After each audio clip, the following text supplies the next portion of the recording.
Marenahalli bus stand ಹತ್ರ ಶ್ರುತಿ ಮೇಲೆ ಯಾರೋ ಹಾಕಿದ್ರು. ಆದ್ರೆ ಶ್ರುತಿ ಮೇಲೆ ಈ ಸಂಜಯನೇ ಅಂತ ಶ್ರುತಿ ಹತ್ರ ಸ್ಟೇಟ್ಮೆಂಟ್ ತಗೊಂಡಿರೋದು ಶುದ್ಧ ಕಟ್ಟು ಕತೆ.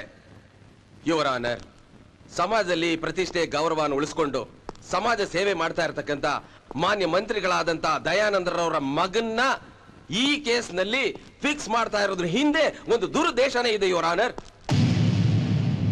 ಇದ್ರ ಹಿಂದೆ ದಯಾನಂದರಂತ ಗಣ್ಯ ವ್ಯಕ್ತಿ ಚಾರಿತ್ರ ವಧೆ ಕೂಡ ಮಾಡಕ್ ಪ್ರಯತ್ನ ನಡೆದಿದೆ ಮೈ ಲಾರ್ಡ್.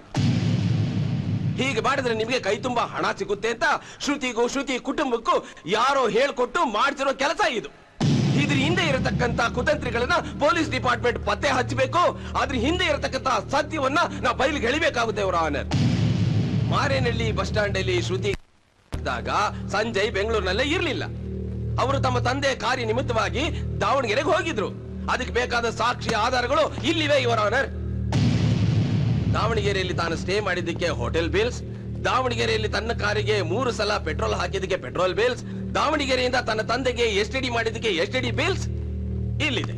ಇದಕ್ಕಿಂತ most important thing your honour, ದಾವಣಗೆರೆಯಲ್ಲಿ ತನ್ನ ತಂದೆ ಭಾಗವಹಿಸಬೇಕಾದ ಕಾರ್ಯಕ್ರಮಕ್ಕೆ ತಂದೆಯ ಪರವಾಗಿ ತಾನು ಭಾಗವಹಿಸಿದ್ದಕ್ಕೆ ದಾಖಲೆ ಇಲ್ಲಿದೆ. Like paper, press report, photographs et cetera et cetera et cetera. Know your honour, Sanjay ಯಾವ ದಾವಣಗೆರೆಗೂ ಹೋಗ್ಲಿಲ್ಲ, ಎಲ್ಲೂ ಹೋಗ್ಲಿಲ್ಲ, ಬೆಂಗಳೂರಲ್ಲೇ ಇದ್ದ. ಶ್ರುತಿ ಬೆನ್ ಹಿಂದೆ ಬಿದ್ದಿದ್ದ. ಶ್ರುತಿನ ಪ್ರೀತಿಸ್ತೀನಿ ಪ್ರೀತಿಸ್ತೀನಿ ಅಂತ ಹೇಳ್ತಾ ಇದ್ದ ಈ ಸಂಜಯ್. ನನಗ್ ಸಿಗದೆ ಇರೋ ನೀನು ಬೇರೆ ಯಾರಿಗೂ ಸಿಗಬಾರ್ದು ಅಂತ ಹಾಕೋಕ್ ಮೊದಲು ಹೇಳಿದಾನೆ. ಪೊಲೀಸ್ ಆಫೀಸರ್ ಭಗವಾನ್ಗೆ ಕೊಟ್ಟಿರೋ ಹೇಳಿಕೆಯಲ್ಲಿ ನಾನೇ ಶ್ರುತಿ ಹಾಕಿದ್ದು ಅಂತಾನೂ ಹೇಳಿದಾನೆ. ಅರ್ಧ ಗಂಟೆ ಮೊದಲು ಸಂಡೇ ಬಜಾರಲ್ಲಿ ರಂಗ ನಾನೇ ಸಂಜಯ್ಗೆ ಅಂತ ಪೊಲೀಸ್ ಹೇಳಿಕೆನಲ್ಲಿ ಒಪ್ಕೊಂಡಿದ್ದಾನೆ. ಇದಕ್ಕೆ ಮೊದಲು ಶ್ರುತಿ ಹೇಳಿಕೆನೂ ಕೂಡ ತಮ್ಮ ಗಮನಕ್ಕೆ ತರಲಾಗಿದೆ ಯುವರ್ ಆನರ್. ಸುಳ್ಳು ಯುವರ್ ಆನರ್, ಇದು ಶುದ್ಧ ಸುಳ್ಳು. ಪೊಲೀಸ್ ಆಫೀಸರ್ ಭಗವಾನ್ ಅವರು ಆಪಾದಿತರನ್ನ ವಿಚಾರಣೆ ಮಾಡುವಾಗ ಯಾವ ರೀತಿ ಹಿಂಸೆ ಕೊಡ್ತಾರೆ ಅಂದ್ರೆ ನಮಗೆಲ್ಲರಿಗೂ ಗೊತ್ತೇ ಇದೆ. ಅದೇ ರೀತಿ ಸಂಜಯನ್ನ ರಂಗನ್ನ ಹೊಡೆದು ಬಡ್ದು ಹೆದರಿಸಿ ಹಿಂಸೆ ಕೊಟ್ಟು ಒಂದು ಸುಳ್ಳನ್ನ 100 ಸಲ ನಿಜ ನಿಜ ನಿಜ ಅಂತ ಹೇಳಿಸಿ ಸ್ಟೇಟ್ಮೆಂಟ್ ತಗೊಂಡಿದ್ದಾರೆ ಈ ಆಫೀಸರ್. ಮತ್ತೊಂದು ಮುಖ್ಯವಾದ ಪಾಯಿಂಟ್ ಯುವರ್ ಆನರ್, ರಂಗ ಅನ್ನೋ ಈ ವ್ಯಕ್ತಿ ಸಂಡೆ ಬಜಾರ್ನಲ್ಲಿ ವ್ಯಾಪಾರ ಮಾಡೋದಿಲ್ಲ. ಇವನು ವ್ಯಾಪಾರ ಮಾಡೋದೆಲ್ಲ ಹಳೆ ಕಬ್ಬಿಣದ ಸಾಮಾನುಗಳು. ಹೀಗಾಗಿ ಸಂಜಯ್ ನಿರಪರಾಧಿ. ಹೌದು ಯುವರ್ ಆನರ್, ಎಸಿಪಿ ಭಗವಾನ್ ಅವರು ನನ್ನನ್ನು ಸ್ಟೇಷನ್ಗೆ ಕರ್ಕೊಂಡೋಗಿ ಟಾರ್ಚರ್ ಮಾಡಿ ಸ್ಟೇಟ್ಮೆಂಟ್ ತಗೊಂಡಿದ್ದಾರೆ. ನಾನು ಯಾರಿಗೂ ಏನಂತ ಗೊತ್ತಿಲ್ಲ, ನಾನು ಸಂಡೆ ಬಜಾರಲ್ಲಿ ಹಳೆ ಕಬ್ಬಿಣ ಮಾಡ್ತೀನಿ. ನಾನು ನೋಡ್ಲೇ ಇಲ್ಲ. ಎಸಿಪಿ ಭಗವಾನ್ ಅವರು ಸ್ಟೇಷನ್ ಕರೆದು ಹಾಗಂತ ಹೇಳಿಕೆ ಕೊಡು ಅಂತ ಹೇಳಿದ್ರು. ನೋಡದೆ ಇರೋದನ್ನ ನೋಡದೆ ಅಂತ ಹೇಗೆ ಹೇಳಿ? ಆಪಾದಿತ ಸಂಜಯನೇ ಶ್ರುತಿಯ ಮೇಲೆ ಹಾಕಿದ್ದಾನೆ ಅಂತ ಹೇಳುವುದಕ್ಕೆ ಪ್ರತ್ಯಕ್ಷ ಸಾಕ್ಷ್ಯಾಧಾರಗಳಿಲ್ಲದಿರುವುದರಿಂದ ಇಲ್ಲಿ ನಡೆದಿರುವ ವಾದ ವಿವಾದಗಳಿಂದ ಸಂಜಯನ ಮೇಲೆ ಯಾವುದೇ ರೀತಿಯ ಅನುಮಾನಗಳು ಹುಟ್ಟುತ್ತಿಲ್ಲವಾದ್ದರಿಂದ ಈ ಮೊಕದ್ದಮೆಯಿಂದ ಸಂಜಯನನ್ನು ಆಪಾದಿತ ಅಲ್ಲ, ಅಪರಾಧಿ ಅಲ್ಲ ಎಂದು ತೀರ್ಮಾನಿಸಿ ಬಿಡುಗಡೆಗೊಳಿಸಲಾಗಿದೆ.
ಅಲ್ಲ, ಪೊಲಿಟಿಕಲ್ ಫೀಲ್ಡ್ ಇಂದ ಹಿಡಿದು ಈ ಪೊಲೀಸ್ ಡಿಪಾರ್ಟ್ಮೆಂಟ್ ವರೆಗೂ ಈ ಭಗವಾನ್ ಯಾವ ಮಹಾ ದೊಡ್ಡ ಮನುಷ್ಯ ಅಂತ ಇವನ್ನ ಕಂಡ್ರೆ ಎಲ್ಲರೂ ಹೀಗೆ ಹೆದರ್ಕೋತಾರೆ.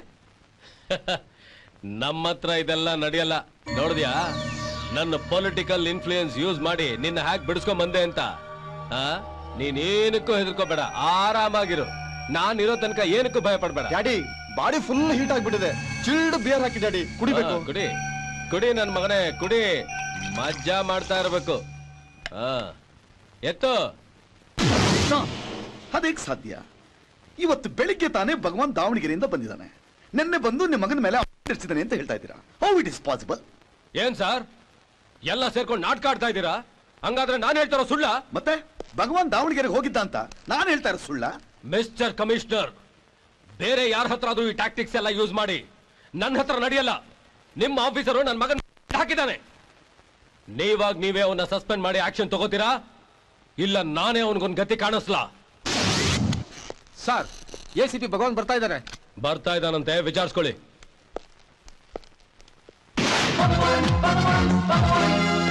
ಸರ್, ನನ್ನನ್ನ ಬರ ಕೇಳಿದ ಉದ್ದೇಶ ನಿನ್ನ ಜಾತಕದ ಪುಟ ತೆಗೆದು ನಿನ್ ಭವಿಷ್ಯ ಹೇಳೋದಿಕ್ಕೆ. ನನ್ನ ಮಗನ ಮುಖದ ಮೇಲೆ ಬಿಟ್ಟು ಈಗ ಏನು ಗೊತ್ತಿಲ್ಲದೆ ಒಂಥರ ಪೋಸ್ ಕೊಡ್ತಾ ಇದೀಯಾ? ಹಲೋ, ಎಕ್ಸ್ಕ್ಯೂಸ್ ಮೀ, ನನಗೂ ಕಿವಿ ಕೇಳಿಸುತ್ತೆ. ಸ್ವಲ್ಪ ಮೆತ್ತಗೆ ಮಾತಾಡಿ. ಇದು ಕಮಿಷನರ್ ಚೇಂಬರ್, ಸ್ವಲ್ಪ ಡಿಸಿಪ್ಲಿನ್ ಮೇಂಟೈನ್ ಮಾಡಿ. ಪೊಲೀಸ್ ಆಫೀಸರ್ ಆಗಿ ನೀವೇ ಡಿಸಿಪ್ಲಿನ್ ಮೇಂಟೈನ್ ಮಾಡ್ತಿಲ್ಲ, ನಮ್ಮ ಸಾಹೇಬ್ರ ಬಗ್ಗೆ ಹೇಳ್ತೀರೇನೆ? ಏಯ್, ಅವರು ನಿನಗ್ ಸಾಹೇಬ, ನನಗಲ್ಲ. ನಾನು ನನ್ನ ಕರ್ತವ್ಯಕ್ಕೆ ನಿಷ್ಠೆಗೆ ಸ್ವಾಭಿಮಾನಕ್ಕೆ ಸಾಹೇಬ. ನೀನ್ ಬೇಕಾದ್ರೆ ಅವ್ರನ್ನ ನಿನ್ ಮನೆಯಲ್ಲಿ ಇಟ್ಕೊಂಡು ದಿನಾಗಲೂ ಕೈ ಕಲಿಸ್ಕೊಂಡು ಮಸಾಜ್ ಮಾಡ್ತಾ ಇರು, ನನಗೆ ಹೇಳ್ಬೇಡ. ಏಯ್, ನೀನು ಜಾಸ್ತಿ ಮಾತಾಡ್ತಾ ಇದೀಯಾ? ಮಿಸ್ಟರ್ ದಯಾನಂದ್, ನೀನ್ ಏನು ಅಂತ ನನಗ್ ಗೊತ್ತು. ಪಬ್ಲಿಕ್ ದುಡ್ಡನ್ನ ನುಂಗಾಕಿ ದಿನಾ ಕೋರ್ಟ್ ಮೆಟ್ಲ ತಿಳಿತಾ ಇದೆಯಲ್ಲ. ಜಾಸ್ತಿ ಮಾತಾಡಿದ್ರೆ ಇನ್ನೂ ನಿನ್ನ ಹಣೆ ಬರಹನ ಹೊರಗಡೆ ಇಡ್ಬೇಕಾಗುತ್ತೆ. ಏಯ್, ಎಲ್ರ ಹಣೆ ಬರಹ ಬರೆಯೋದಕ್ಕೆ ನೀನೇನ್ ಬ್ರಹ್ಮನೇನೋ? ಡಿಪಾರ್ಟ್ಮೆಂಟ್ ಅಲ್ಲಿ ನೀನೇನ್ ಹಿಟ್ಲರ? ನೋಡು, ಪವರ್ ಇದೆ ಅಂತ ಪಾಲಿಟಿಷಿಯನ್ಸ್ ನ ಎದುರು ಹಾಕೊಂಡ್ರೆ ಪಬ್ಲಿಕ್ ನಿನ್ನ ಹುಚ್ಚು ನಾಯಿ ಹೊಡೆದಂಗ್ ಹೊಡಿತಾರೆ. Mind it. ಮಿಸ್ಟರ್ ದಯಾನಂದ್, ಒಂದ್ ಕೆಲಸ ಮಾಡೋಣ, ನಾನು ನಿನ್ನಿಬ್ರು ಪಬ್ಲಿಕ್ ಅಲ್ಲಿ ಪಾದಯಾತ್ರೆ ಹೋಗೋಣ. ಅಲ್ಲಿ ಹುಚ್ಚಿನಾಯಿ ನಾನು ಆಗ್ತೀನೋ ಇಲ್ಲ ನೀನ್ ಆಗ್ತೀಯ ಅಂತ ಜನ ಡಿಸೈಡ್ ಮಾಡ್ತಾರೆ. ಬರ್ತೀಯಾ? ತಾಕತ್ತಿದ್ಯಾ? ಕಮಿಷನರ್, ನೀವು ನನ್ನ ಕಣ್ಣು ಮುಂದೆನೆ ನನ್ನ ಮಗನ ಮುಖ ಹಾಕಿದ್ದಾನೆ. ನೀವು ಆಕ್ಷನ್ ತಗೋದಿರೋ ಇಲ್ವೋ? ನೋಡಿ ಸರ್, ಈ ಭಗವಾನ್ ನಿಮ್ಮ ಮಗನ ಮೇಲೆ ಆಗ್ತಾ ಅಂತ ವಿತ್ ಎವಿಡೆನ್ಸ್ ಪ್ರೂವ್ ಮಾಡಿ ಐ ವಿಲ್ ಟೇಕ್ ಆಕ್ಷನ್. ಇಷ್ಟಕ್ಕೆ ನೀನ್ ಗೆದ್ದೆ ಅಂತ ಅನ್ಕೋಬೇಡ. ಗುಂಡಿಗೆ ಇರೋ ಗಂಡು ಯಾವಾಗಲೂ ಗೆದ್ದೆ ಗೆಲ್ತಾನೆ. ಆ ಗುಂಡಿಗೆಯನ್ನ ಕತ್ತಿಯಿಂದ ತಿವಿದ್ರೆ ಚೂರ್ ಚೂರ್ ಆಗುತ್ತೆ. ನ್ಯಾಯಕ್ಕೋಸ್ಕರ ಕತ್ತಿ ಅಂಚಿನ ಮೇಲೆ ನಡೆಯೋ ಕ್ಷತ್ರಿಯ ನಾನು. ಈ ಕ್ಷತ್ರಿಯರು ಬ್ರಿಟಿಷರು ಗುಂಡಿನ ಶಬ್ದಕ್ಕೆ ಹೇಳ್ದೆ ಅಡ್ರೆಸ್ ಇಲ್ದೆ ಹೊಟ್ಟೋದ್ರು, ಗೊತ್ತಾ? ಹುಟ್ಟೋವಾಗ ಅಡ್ರೆಸ್ ಕೇಳ್ಕೊಂಡು ಹುಟ್ಟಲ್ಲ, ಸತ್ತ ಮೇಲೆ ಅಡ್ರೆಸ್ ಕೇಳ್ಕೊಂಡು ಹೋಗಲ್ಲ. ಸಾಯೋದಕ್ಕೆ ಎದುರವನಲ್ಲ ಈ ಭಗವಾನ್. ಓಹೋ, ನೀನೇನ್ ಮೃತ್ಯುಂಜಯನಾ? ನಾನಷ್ಟು ದೊಡ್ಡವನಲ್ಲ. ನಾನ್ ನ್ಯಾಯವಾಗಿರೋವರೆಗೂ ನಂದೇ ಜಯ. ಹೌದಾ? ಇವತ್ತಿಂದಾನೇ ನಿನ್ನ ಕೊರೆಕ್ಷನ್ಗಳನ್ನ ಎಣಿಸ್ತಾ ಇರು. ನಾನು ಮ್ಯಾಥಮೆಟಿಕ್ಸ್ ಅಲ್ಲಿ ಸ್ವಲ್ಪ ವೀಕ್. ನನ್ನ ಅಪೋಸ್ ಮಾಡೋರು ಹೆಣ ಉರುಳಿಸೋದ್ರಲ್ಲಿ ನಾನ್ ತುಂಬಾ strong. I too prefer to kill a single lion than 100 rats. Strong ಆಗಿರೋನ್ ಅಟ್ಯಾಕ್ ಮಾಡಿ ಮಟ್ಟ ಹಾಕೋದ್ರಲ್ಲೇ ನನಗೆ ಸಿಗೋದು thrill. I will hunt you down. Mind it.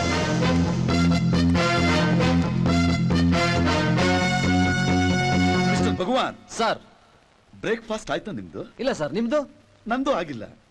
ಮಲ್ಲಿಗೆ ಇಡ್ಲಿ, ದಾವಣಗೆರೆ ಬೆಣ್ಣೆ ದೋಸೆ ತರಿಸಿದೀನಿ, ಬನ್ನಿ ಜೊತೆಲಿ ಮಾಡೋಣ. ಓಕೆ ರಘುನಾಥ್, ಬನ್ರಿ ಸರ್.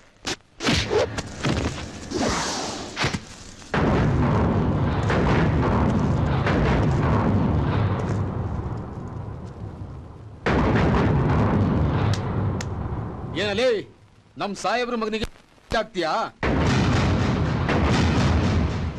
ಏನು ಯಾವಾಗ್ಲೂ ಅವ್ರಿಗೆ ಎಗನೆಸ್ಟ್ ಮಾತಾಡ್ತಾ ಇರ್ತೀಯಾ?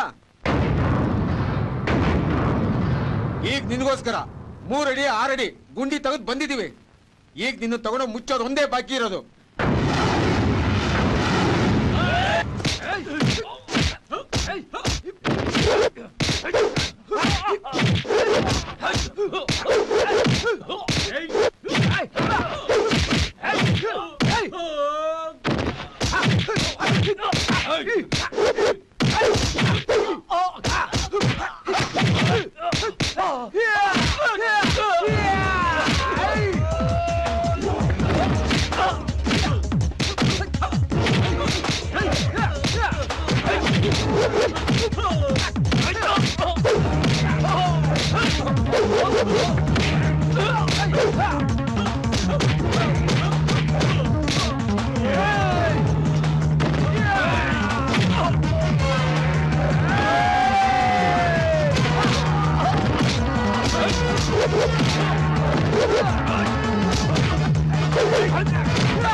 ಸರ್ ದಯವಿಟ್ಟು ನನಗೇನು ಮಾಡ್ಬಿಡಿ ಸರ್. ಇನ್ಮೇಲೆ ಯಾವತ್ತೂ ಡಿಪಾರ್ಟ್ಮೆಂಟ್ ಮೋಸ ಮಾಡಲ್ಲ, ಇಂಥ ಕ್ರಿಮಿನಲ್ಸ್ ಸಪೋರ್ಟ್ ಮಾಡಲ್ಲ. ಲಕ್ಷ್ಮಿ, ನಿಮ್ಮಪ್ಪ ನಮ್ಮನ್ನೆಲ್ಲ ಬಿಟ್ಬಿಟ್ಟು ಹೊರಟೋದ್ರಲ್ಲೇ. ಏನಮ್ಮ ಇಲ್ಲೇ ಇದ್ದೀಯಾ? ಇನ್ನು ದುಡ್ಡು ತರಕ್ ಹೋಗ್ಲಿಲ್ಲ ನೀನು? ನಾವು ಬಡವ್ರ ಕಣಪ್ಪ, ನಿನ್ ಪುಣ್ಯ ಬರುತ್ತೆ ಈ ಬಾಡಿನ ಗಾಡಿಗೆ ಹಾಕೊಡಪ್ಪ. ನನಗೆ ದುಡ್ಡು ಇಂಪಾರ್ಟೆಂಟ್.